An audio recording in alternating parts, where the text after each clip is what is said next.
Innal hamdalillah nahmaduhu wa nasta'inuhu wa nastaghfiruh wa na'udzu billahi min shururi anfusina wa min sayyiati a'malina may yahdihillahu fala mudhillalah wa may yudlilhu fala hadiyalah. Asyhadu an la ilaha illallah wahdahu la syarikalah wa asyhadu anna Muhammadan abduhu wa rasuluhu amma ba'd. Surat Al-Baqarah ayat pamungkas. Ayat ke-286 ayat pamungkas ya. A'udzu billahi minasyaitonir rajim. La yukallifullahu nafsan illa wus'aha laha ma kasabat wa 'alaiha maktasabat. Rabbana la tu'akhidna in nasina aw akhtana. Rabbana wa la tahmil 'alaina isran kama hamaltahu 'alal ladzina min qablina. Rabbana wa la tuhamilna ma la taqata lana bih wa'fu 'anna waghfir lana warhamna anta maulana fansurna 'alal qaumil kafirin. La yukallifullahu nafsan, Allah tidak membebani seseorang illa wus'aha kecuali sesuai dengan kemampuannya. Laha maka bagi dia maka sabat apa yang ia amalkan usahakan. Laha di sini khair, kebaikan baginya dari apa yang ia usahakan. Wa 'alaiha dan kerugian atasnya maktasabat dari apa yang ia usahakan. Rabbana ya Tuhan kami la tu'akhidna janganlah menyiksa kami in nasina aw akhtana jika kami lupa atau salah. Rabbana ya Tuhan kami wala tahmil 'alaina janganlah engkau membebani kami isron dengan beban kama hamaltahu 'alal ladzina min qablina seperti telah kau bebankan kepada orang-orang yang sebelum kami. Rabbana ya Tuhan kami wala tuhamilna ma la taqata lana bi janganlah kau bebani kami dengan apa yang kami tidak mampu memikulnya. Wa'fu 'anna maafkanlah dari kami, waghfir lana dan ampunilah bagi kami, warhamna dan berilah rahmat kami, anta maulana engkaulah pemimpin kami, pelindung kami, fangsurna maka tolonglah kami 'alal qaumil kafirin menghadapi orang kafir. Dalam surat Al-Baqarah itu terangkum semua masalah. Urusan akidah, ibadah, muamalah, semua sudah ada. Nanti di surat lain sebagai tafsirnya, rinciannya. Jadi secara global di Al-Baqarah sudah lengkap. Dari urusan akidah sampai urusan utang, itu di Al-Baqarah itu. Jadi komplit semua. Dijadikan rujukan bagi ayat-ayat yang sesudahnya. Dalam pelaksanaan aturan Allah yang terdapat dalam surat Al-Baqarah itu semuanya, maka tidak ada aturan Allah yang bersifat dolim. La yukallifullahu nafsan illa wus'aha. Baik pelaksanaan salat, saum, haji, umroh di Al-Baqarah ada. Semuanya tidak Allah bebani kecuali sesuai dengan kemampuan. Dan jika ada kesulitan, Allah beri solusinya. Jika ada masyakoh dari pelaksanaan semua aturan itu, masyakoh itu kesulitan, Allah beri solusi rukhsah, keringanan, agar perintah Allah tetap terlaksana. Kaitan dengan bab haji sekarang lagi repot ya. Perkiraan itu berat, kemungkinan hanya diterima atau dibolehkan 30% dari kuota yang ditetapkan. Dari 200.000 paling 60.000 seluruh Indonesia itu. Dan pelaksanaan di sana juga saya kemarin memprediksi bersama dengan Kementerian Agama ada beberapa hal yang berat untuk dilakukan. Seperti mabit di Muzdalifah itu kan berkumpul, kemungkinan ditutup dan hanya di pinggir jalan saja. Pelaksanaan ibadah di Qur'ah di jadwal kemungkinan ada yang terjadwalkan tanggal 13 atau tanggal 14 setelah selesai waktu haji, karena terpaksa ini. Nah, ini kan sesuatu yang masyakohnya terasa sekali. Kita kembali saja kepada keterangan bahwa Allah tidak membebani di luar kemampuan, dan jika ada masyakoh Allah berikan solusinya. Dalam bab saum juga Allah tidak membebani sekira tidak mampu memikulnya. Karena itu bagi yang sudah tua sekali sudah diberi solusi fidyah.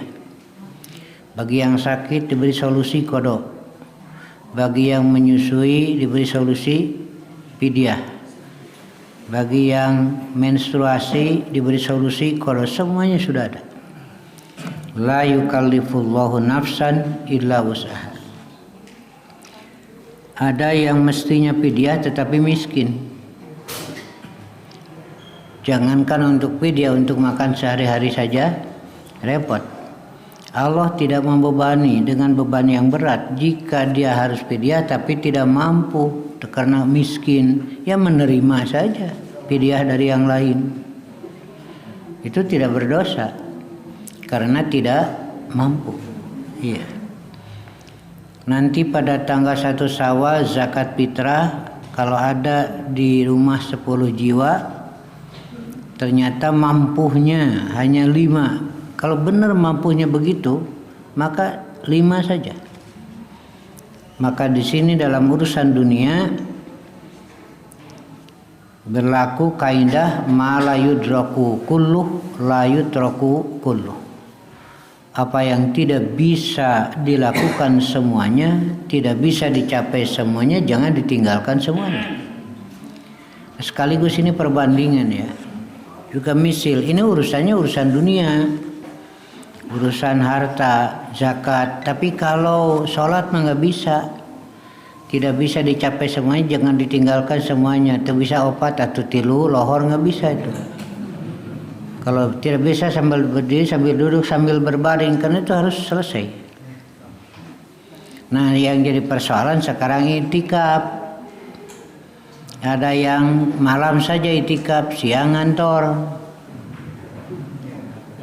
Ada yang itikaf sebagian saja. Itikaf itu harus selesai 10 hari. Kalau tidak ya nggak usah, kan sunat. Di zaman sahabat juga hanya sedikit yang ikut. Dalam mengilu kabeh mah pinuh masjid. Jadi ada yang punya peluang itikaf, dan jangan sebagian. Harus selesai. Dan baik cina tidak bisa dicapai semuanya, jangan ditinggalkan semuanya. Itu kaitannya dengan duniawiyah, dengan dunianya. Kalau urusan ta'budinya nggak bisa. Sekarang itu ada yang itikaf, perlu ngaleos ini, itu bukan juga itikaf. Ya, keur maleutik geura tambah sapotong itu jadi nyaletik pan itikap ya nu gede mah doma kap. Iya.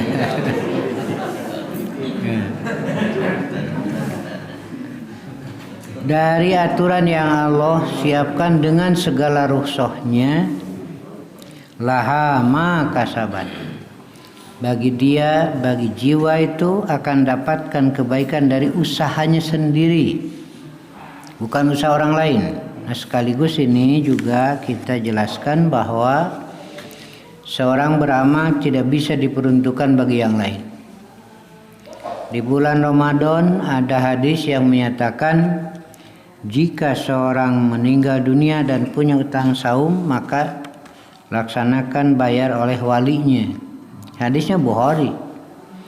Kalau Hasan tegas, siapapun yang meriwayatkan hadis jika isinya bertentangan dengan Quran ditolak, walaupun Bukhari begitu kalau beliau ini. Karena Quran yang utama. Kedua, memaknainya. Karena dalam Quran sudah jelas laha ma kasabat wa 'alaiha ma tasabat. Dia usahanya sendiri, bukan usaha orang lain. Kemudian di dalam surat An-Najm wa laisa lil insani illa ma sa'a. Ya. Bahwa bagi manusia tidaklah ia dapatkan kecuali hasil usahanya sendiri. Ya. Kemudian orang yang sudah meninggal sudah selesai masalah. Tinggal urusan nanti di sana, di akhirat ya perhitungannya. Lalu bagaimana utangnya? Iya, menurut keterangan begitu tadi. Nah, kalau kita mau ambil fikihnya, saum ya saumlah keluarganya. Jika benar dan ada jasa orang tua atas saum anaknya, maka akan dapat pahalanya. Jariah dari amal soleh anaknya. Lalu bagaimana kalau seorang meninggal pamannya sebelum hari raya, sehari sebelum hari raya, yang meninggal dunia, apakah dia wajib zakat padahal dia sudah nitip ke jami zakat? Sudah nitip dari sekarang kan boleh, menitip zakat boleh dari sekarang.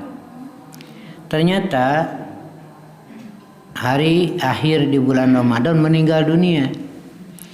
Bagaimana statusnya? Yang sekarang itu bukan zakat tapi titipan. Belum jadi zakat. Nanti perubahan menjadi status zakat itu mulai terbit fajar tanggal 1 Syawal. Itu perubahan menjadi zakat. Sampai sholat, selesai sholat sudah berubah lagi. Statusnya bukan zakat lagi. Jadi sodako. Nah gitu.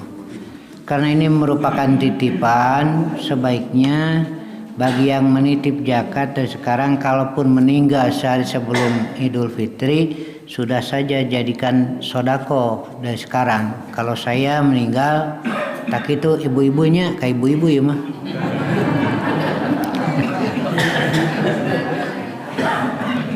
Udah, ya, jadi sodako nanti.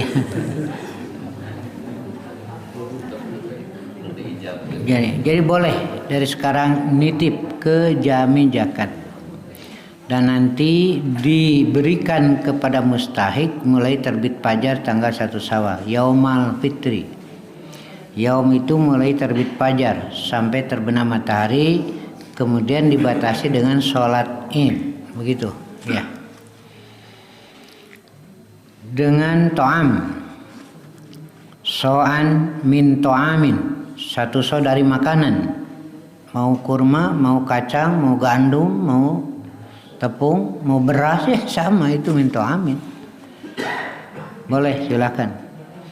Jadi tidak usah beras saja, mau dengan kentang boleh, mau dengan jagung boleh. Itu kan, tetapi di situ adalah sebagai makanan pokok. Iya, makanan pokok di kita beras.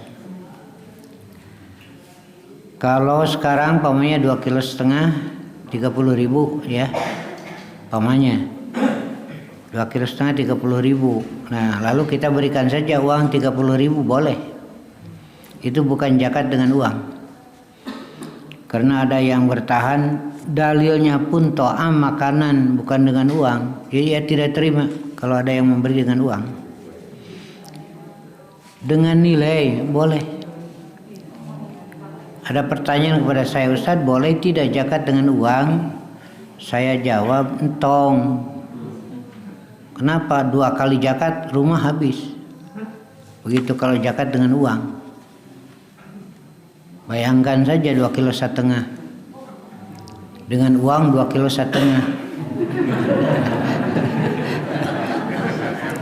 Ya. Komun 100 ribuan. Nah, di sini. Ya, bukan dengan uang, bil qimah dengan nilai.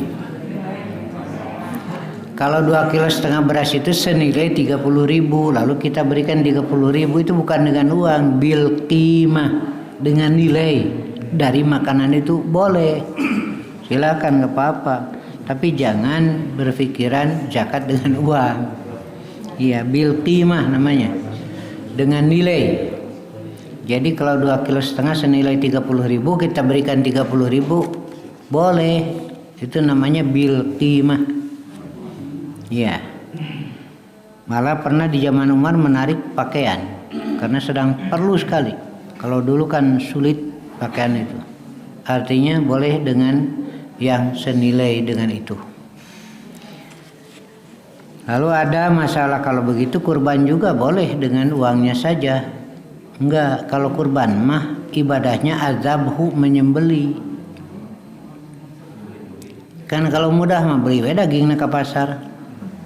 Tidak usah menyembeli, justru ibadahnya itu azabhu, menyembelihnya.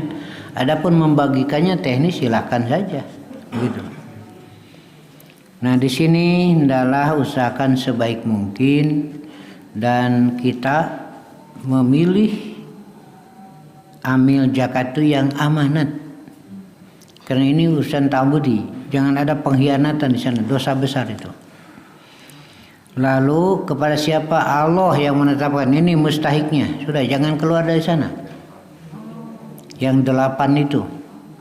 Apakah semuanya harus diberi bagian? Maka di sini ada skala prioritas. Ibnu Sabil kan sudah jarang. Ya, kemudian Rikob juga sudah tidak ada, hamba sahayanya. Gorim palinglah seorang, apalagi kalau sekarang. Gorim itu yang tenggelam dalam utang. Adik itu mah karek nepi kana gado can ditulung. Modal habis, utang besar kemana-mana, gak bisa makan. Nah ini, maka dibantu dengan zakat, tapi tidak diberikan kepada orangnya, dibayarkan. Nanti Bapak Ibu bisa lihat di surat At-Taubah ayat 60. 4 itu dengan li, itu langsung pada perorangannya, dan 4 lagi dengan fi, itu lembaga, fisabilillah, itu yang lainnya ya. Nah begitu. Kita tetapkan orang-orang yang amanat di sini, karena ini adalah amanat yang harus ditunaikan.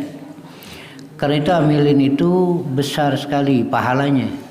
Karena memelihara amanat Allah, memelihara amanat manusia. Begitu, ya. Dan Allah tetapkan amilin dapat bagian. Harus 1/8? Enggak, bukan begitu berpikirnya. Karena 8 asnaf, maka dibagi 1/8 masing-masing. Bukan begitu. Tidak ada dalil seperti itu. Maka saya mendorong ada skala prioritas. Fakir miskin, fisabilillah sekarang itu kelihatannya. Dan apalagi zaman sekarang lagi masa pandemi, banyak orang yang sangat membutuhkan. Iya. Nah, silakanlah itu ya. Boleh dari sekarang kalau mau nitip. Jadi di PC bisa membentuk dari sekarang jami-jami zakat di jamaah masing-masing ya. Dan tetap administrasi catatannya mesti apik ya, supaya semua amanat ini tertunaikan. Wa 'alaiha maktasabat, dan atasnya kerugian dari usahanya yang buruk. Nah, begitu sampai di situ. Kemudian doa dari seluruh aturan yang ada dalam surat Al-Baqarah yang sudah mencakup segala urusan, tentu kita akui banyak kekurangan dalam pelaksanaannya. Banyak salahnya yang kita lakukan. Bisa jadi lupa, bisa jadi karena keliru dan lain sebagainya. Makanya berdoa, la tu'akhidna, ya Allah janganlah kau menyiksa kami, innasina, jika kami lupa. Lupa tidak melakukan kewajiban, lupa melanggar yang diharamkan. Jika lupa, kita mohon kepada Allah jangan sampai disiksa, dijadikan dosa yang melahirkan siksa. Seperti dalam hadis dinyatakan, ini kasih sayang Allah. Allah itu tidak menganggap dosa kepada hamba yang satu melakukan satu perbuatan karena lupa, nisyan. Kedua, karena ketidaktahuan. Dan yang ketiga, karena terpaksa.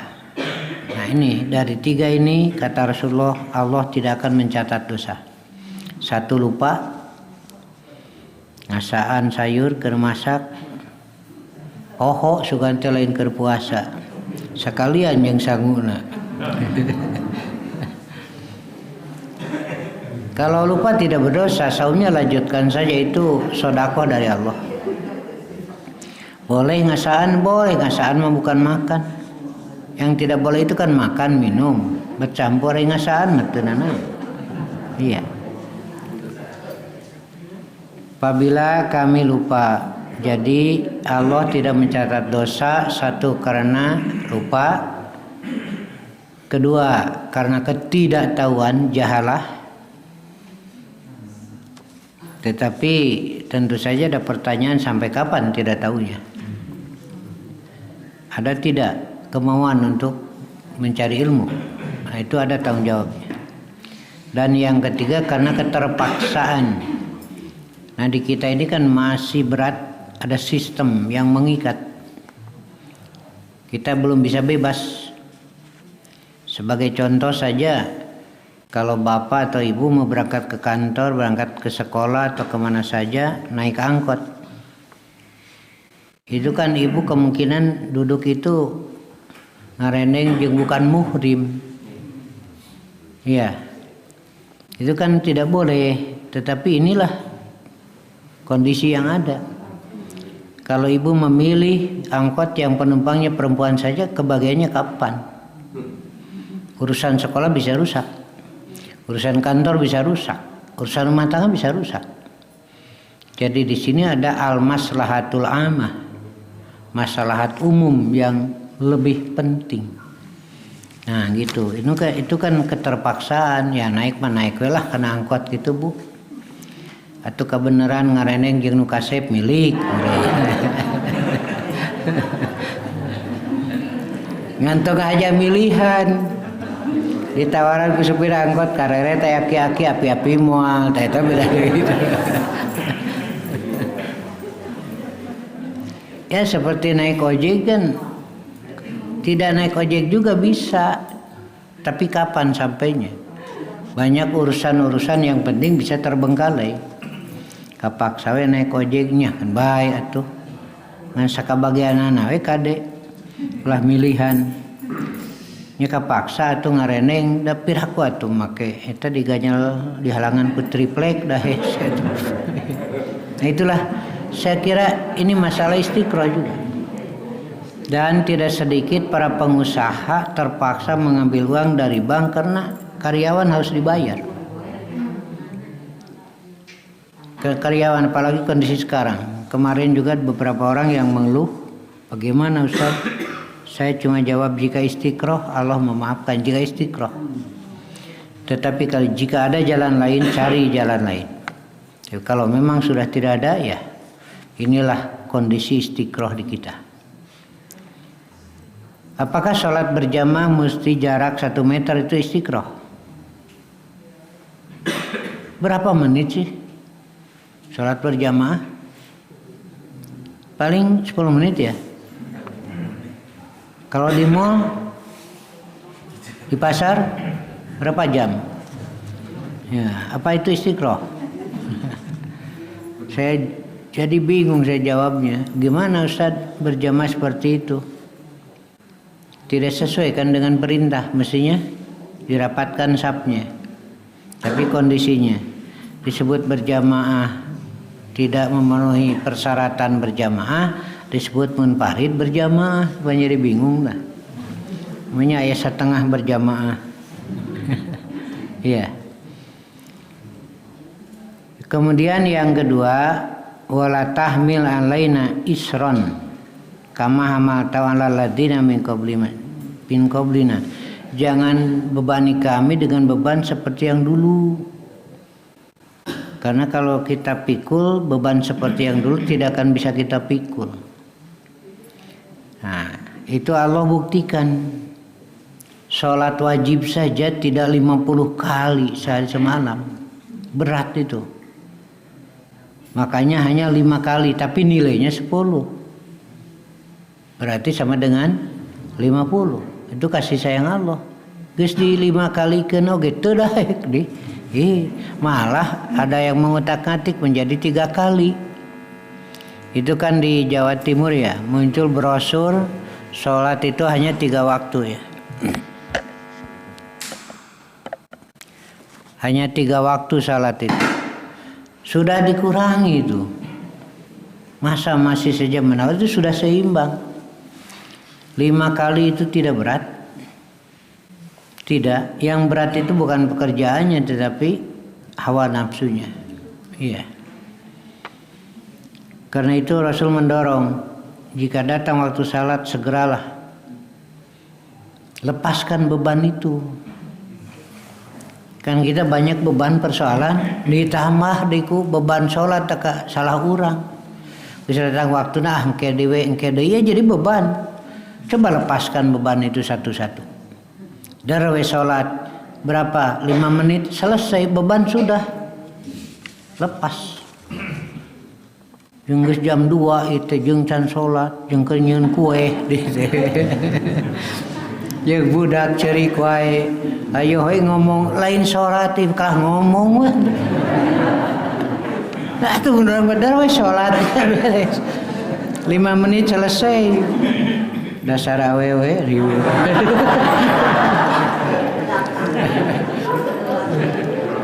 Nggak ada aturan Allah yang berat untuk dipikul, nggak. Kalau diibaratkan, jika Yahudi dari pagi sampai maghrib, kalau Nasoro dari duhur sampai maghrib, umat Nabi dari asar sampai maghrib. Jadi Allah sudah sesuaikan, baik dengan kondisi yang ada, ya, atau juga dengan fisik yang ada, ya.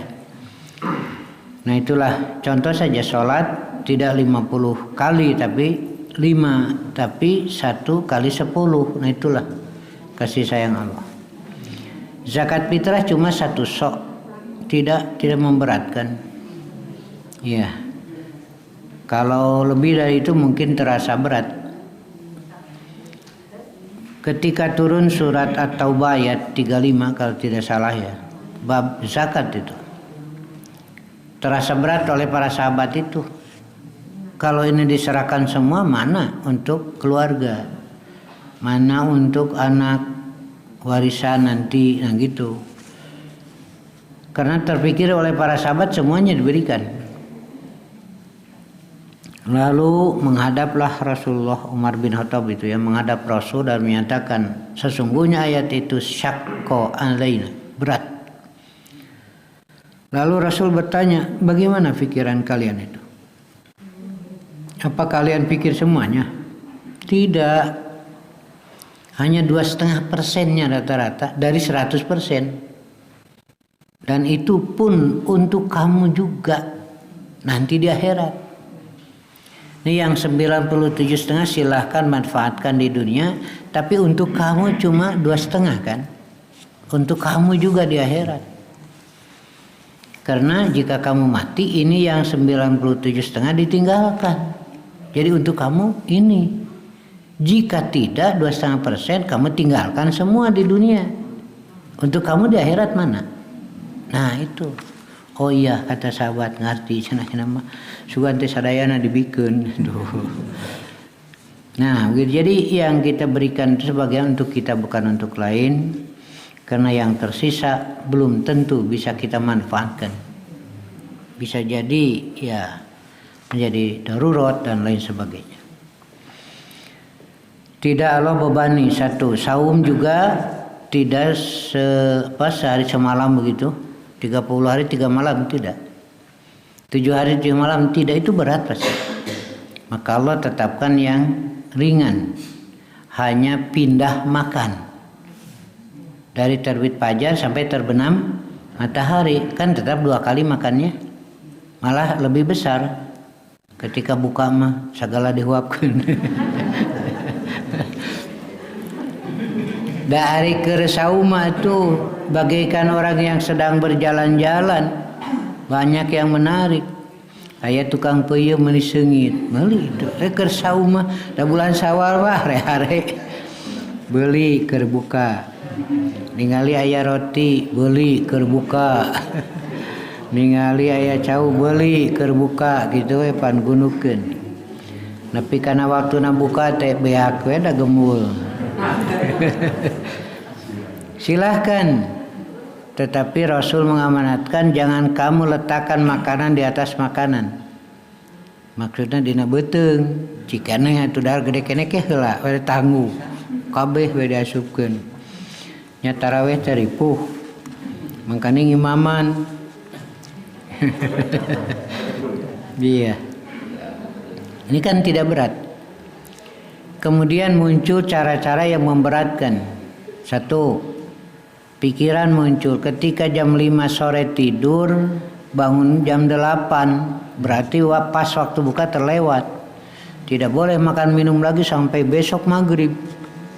Sahur tidak, sehingga ada yang pingsan. Kata Rasul, kenapa?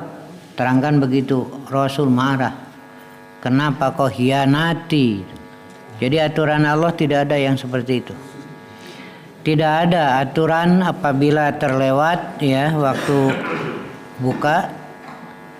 Tidak ada aturan tidak boleh makan minum. Enggak. Mau tidur atau tidak, pokoknya mah ketika maghrib sampai terbit fajar silahkan makan minum. Kemudian ada juga pikiran sahabat selama Ramadan tidak boleh bercampur dengan istri. Ini juga ditegur oleh Allah. Kamu telah berkhianat. Bukan begitu. Nah, jadi tidak ada yang berat ya.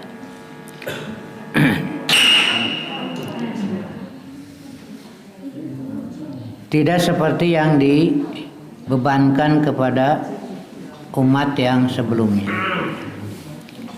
Kemudian doa kita wala tuhamilna mala taqata nabi, jangan kau bebani yang kami tidak sanggup. Tidak. Allah Maha Adil, semuanya sesuai dengan kesanggupan. Wa'fu anna, dari kesalahan amal, waghfir lana, dari dosanya. Jadi kita juga akui kadang-kadang pelaksanaan amalnya ada kekurangan dan kesalahan, dan itu jadi dosa. Mudah-mudahan Allah mengampuni dosanya, begitu. Warhamna, dan berilah rahmat kami, ya. Ini jadi dari seluruh pelaksanaan mudah-mudahan kesalahannya diampuni karena lupa, karena tidak tahu, atau karena sengaja. Mudah-mudahan diampuni. Nah, begitu. Kemudian juga kita tetap memohon rahmat Allah Subhanahu wa taala. Kenapa? Karena walaupun bagaimana rahmat Allah sangat diperlukan. Menjelang akhir ini ya, pelaksanaan saum tinggal berapa hari lagi. Pertama, maka jaga pelihara jangan pelaksanaan saum diakhiri dengan cara yang tidak baik. Jangan sampai akhir saum itu justru malah tidak baik. Ya, kalau dalam urusan ya duniawi lah, terima apa adanya. Jangan sampai terjadi pertengkaran karena pakaian, karena makanan. Jangan diakhiri dengan yang buruk. Wardo bima qasamallahu lak. Tetapi Allah tidak melarang. Silahkan, malah Idul Fitri, Idul Adha dan hari Jumat itu hari raya umat Islam, merayakan. Di situ ada syiar. Sampai yang menstruasi saja, yang nifas kalau bisa berangkat ke lapang, tidak ikut sholat tetapi mendengarkan nasihat. Dan di situ ada syiar yang muncul. Kalau begitu harus pakai baju yang bagus, iya. Pakai yang paling bagus, bukan yang paling baru. Kartin tuh. Yang paling bagus yang dimiliki. Iya, yang paling bagus yang dimiliki atau yang paling baru yang dimiliki, bukan harus beli. Tapi tidak dilarang membeli, silahkan. Jika punya, pakailah pakaian dan perlihatkanlah bahwa muslim itu tidak kumuh. Iya. Silahkan, kalau mau ada yang baru pakailah. Itu didorong oleh Rasulullah. Kemudian menyiapkan makanan silahkan. Ada tradisinya ketupat silahkan. Jika ada silahkan. Tetapi jangan memaksakan di luar kemampuan. Semampunya saja. Di sini peran kaum istri sangat besar ya dalam menghadapi ini. Ada ulama yang digelar Dakikul Id. Ini ada peristiwanya. Dakikul Id itu kue lebaran. Jadi ulama itu mengatakan da awewe mah eueuh jasana ngan kana duit we, kana barang dahar, kana pakaian, nah gitu. Naon dukungan ka salaki? Ari riweuh wungkul. Nah gitu. Iya. Nyapan terobah cering dina eta ge dina saniwara teh meni terobah cenah adat teh ti mimiti dikawin nepi ka ayeuna teu eureun eta kana duit. Nah, si istri ulama itu merasa tidak enak, kok tidak dihargai jasanya. Nah, menjelang biasa kan kalau Id itu udah datang tamu ke mamajengan deh, ngariung makan, ada ketupat atau ada kue gitulah. Ini 2 hari menjelang Id itu sepi. Biasanya panahan itu nesep teh nyieun kue deh. Jadi kocok itu teh pan bari ngesang ngingsluk. Ini mah sepi. Nah, cenah sepi tapi tidak mau nanya nih. Besoknya masih sepi juga sampai pada waktunya sepi. Yang jadi pikiran di sini bagaimana nanti kalau tamu-tamu datang, gak ada makanan apa-apa. Sedang khutbah, berpikiran kadinya wae. Itu langsung muncul kata-kata tanpa sadar Dakikul Id, yang gitu. Kue lebaran di imam. Ya akhirnya jadi ngaco bicaranya, terganggu. Selesai sudah pulang, ya jadi lungu. Kata ini yang lain jamaahnya kenapa? Tengah jawab jempewe. Datang ke rumah, ada tamu-tamu biasa kan ke rumah jengan. Istrinya bilang, inilah buktinya. Istri itu berjasa atas karir suami. Kue mah aya nggak disumputkan. Jadi nggak aja nyieun itu bisa keluarkan dah kue mah aya. Ya, karek disumputkan kue geus riweuh. Jasanya besar, jangan dihilangkan. Makanya ingatlah ketika nikah, di situ ada mas kawin yang disebut ajrun. Mas kawin juga disebut ajrun. Ajrun itu kan upah dari pekerjaan, dari jasa. Maksudnya mas kawin disebut ajrun itu lambang siap menghargai jasa. Ini buktinya mas kawin. Dan istri menerima juga sama. Saya siap menghargai jasa suami. Buktinya saya terima. Ini mas kawin itu. Jadi saling menghargai jasa lah. Mata lamun aya pasakan tengeuna teh bapak entong meuni poksa. Oke jeung bari molot.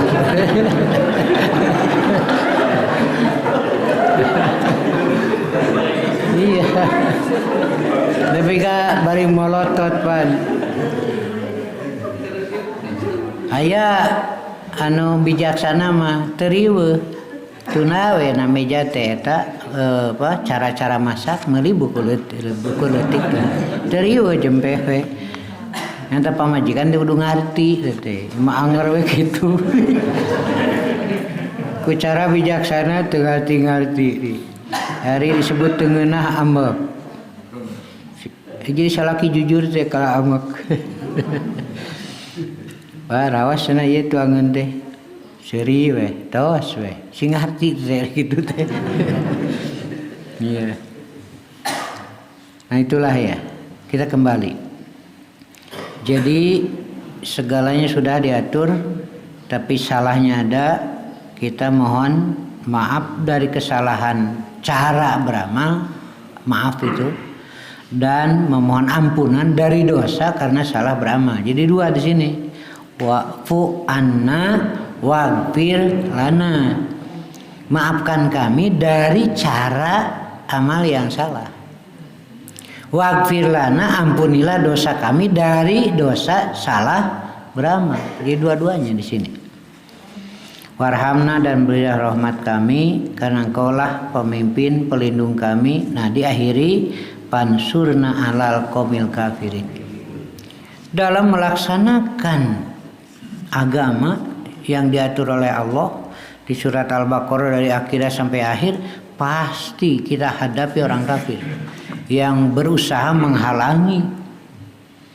berusaha membelokkan dari agama Allah berusaha merusak agama Allah pansurna tidak ada kekuatan kecuali pertolongan Allah sekarang sudah muncul lagi sampai hari akhir saya berulang menyatakan yang mengaku jadi nabi nanti akan ada lagi karena ini ada rekayasa sengaja kan kita juga tahu dia itu tahu ini mayoritas umat Islam pasti marah dia tahu tapi keberanian itu muncul dari mana dan siapa di belakangnya itu kan banyak tuh masalah jadi bukan perorangan ini bukan semata-mata pribadinya saja punya keberanian dari mana menghadapi mayoritas menghadapi penjara karena jelas itu kan jelas ini ada pendukungnya siapa yang menjamin dan segalanya karena itulah kita tetap memohon pansurna alal qaumil kafirin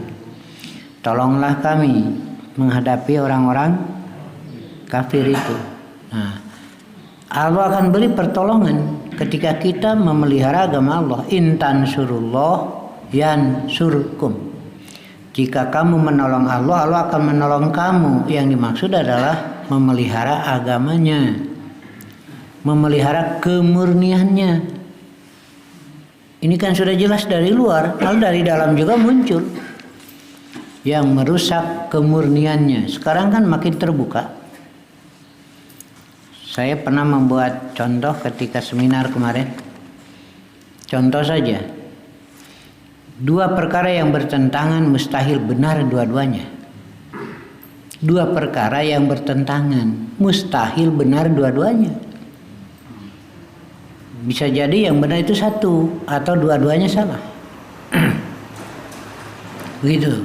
Antara ada dan tidak ada kan tidak bisa bersatu. Saya di sini ada berarti tidak ada di tempat lain.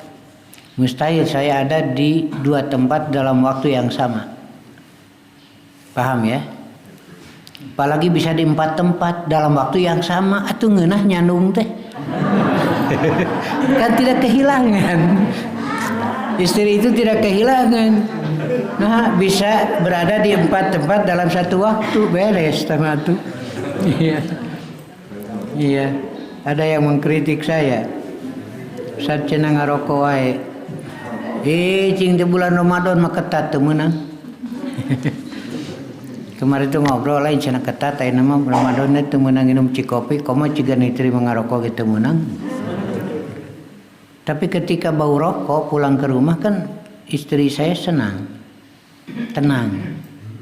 Tapi kalau saya pulang ke rumah bau domba kan curiga.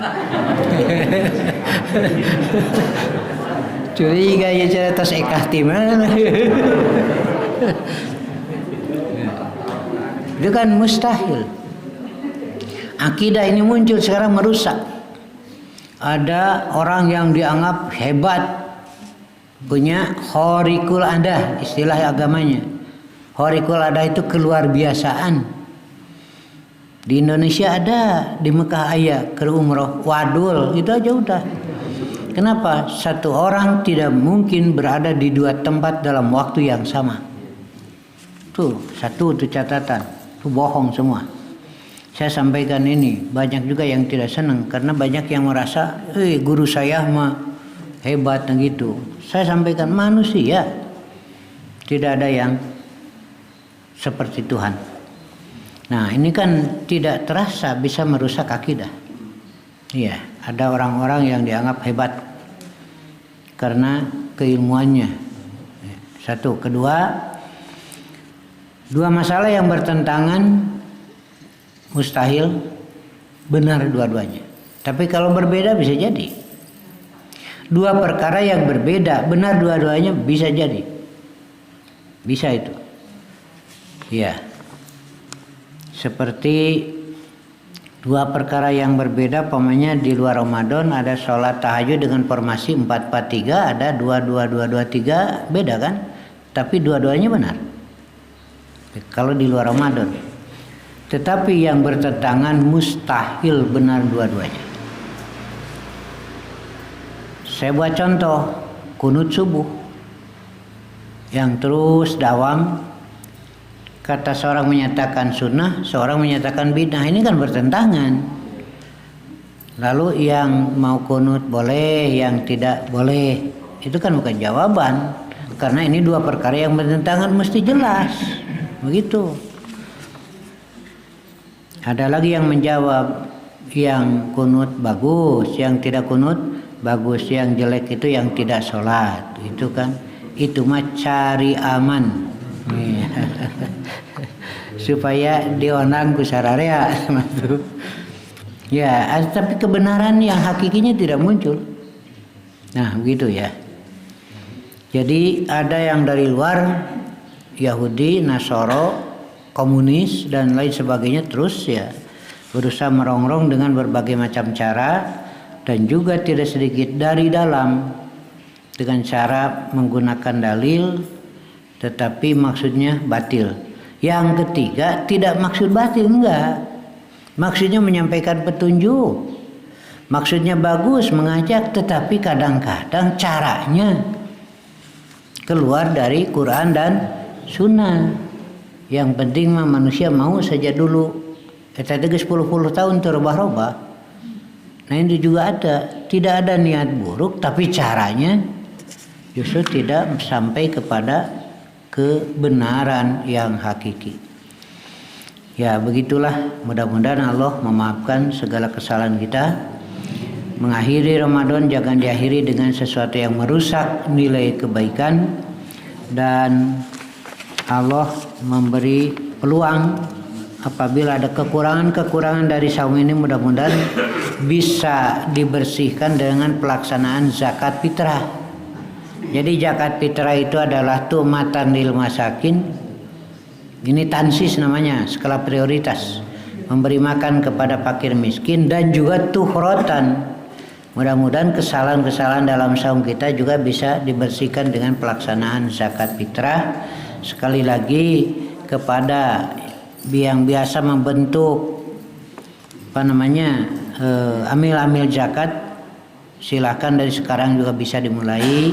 Dan bisa menitipkan dari sekarang dimulai, tapi dengan ikrar, jika meninggal sebelum Id, ikrarkan saja sebagai infak saja. Ya, sekian. Jadi Sabtu depan sudah libur, supaya ibu-ibu lebih leluasa belanja, Ini isyarat saja dari saya kepada bapak-bapak. Oke, ibu-ibu laporan kepada saya tanggal 25. Ustaz pun lajak mendatang arti wae. Ya sekian.